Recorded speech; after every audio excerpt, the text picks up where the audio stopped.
en fait, c'était des photos que le monsieur a envoyées. Il était dans son lit en caleçon. On voyait bien son caleçon, ses attributs, tout ça. Et c'était des photos comme ça. Après, c'était des photos dénudées complètement. D'accord. Il y a des plaintes qui ont été déposées pour ça. Donc voilà, mais là, ils ont décidé d'en parler pour que tout le monde sache, en fait, parce qu'on a eu interdiction. Enfin, l'école nous interdisait de parler à qui que ce soit de tout ce qui se passait, en fait. Ok. Sur ces photos, il était reconnaissable? Non, parce qu'on voyait pas sa tête. D'accord. Mais il me semble que sur les autres, on a dû à un moment donné voir sa tête, ça m'étonnerait pas. Cette personne, c'était un surveillant? C'était un enseignant? Oui.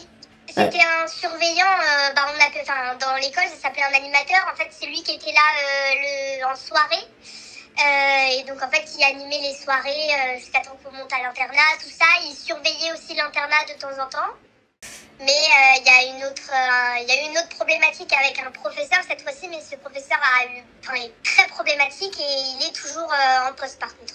D'accord. Il a fait des avances à une de mes copines. En fait, c'est un professeur qui, honnêtement, il doit avoir la soixantaine, hein, on va pas se mentir. Ouais. Il est très âgé. Sauf qu'il est intelligent dans la façon dont il a fait les choses, puisqu'il sait très bien, je pense, ce qu'il encourt en faisant ce qu'il a fait. C'est que ma camarade était en classe.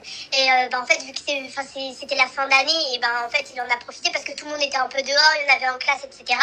Et il lui a donné le téléphone, donc son téléphone à lui, à ma camarade, avec un long texte. Parce que cette camarade-là devait partir. Et en gros, ce texte, il disait qu'il était très triste que cette camarade s'en aille de l'école, etc. Et à un moment donné, il a écrit si je n'avais pas... s'il n'y avait pas une telle différence d'âge entre nous, j'aurais essayé de te séduire, etc.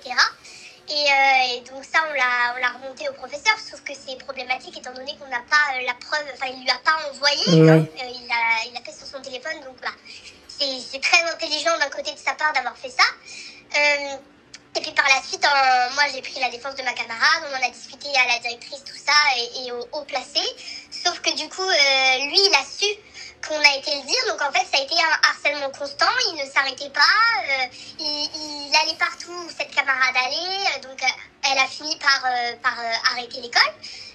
Et donc moi après ça a été sur moi un harcèlement constant qui ne s'est jamais arrêté, à me rabaisser sur le fait que je n'aurais jamais mon bac, etc. Et ça a été tellement loin que j'ai dû me déscolariser également à cause de ce monsieur-là qui est toujours en poste et qu'ils ne veulent pas virer, soi-disant ils ont mis des avertissements mais qu'ils ne peuvent pas le virer.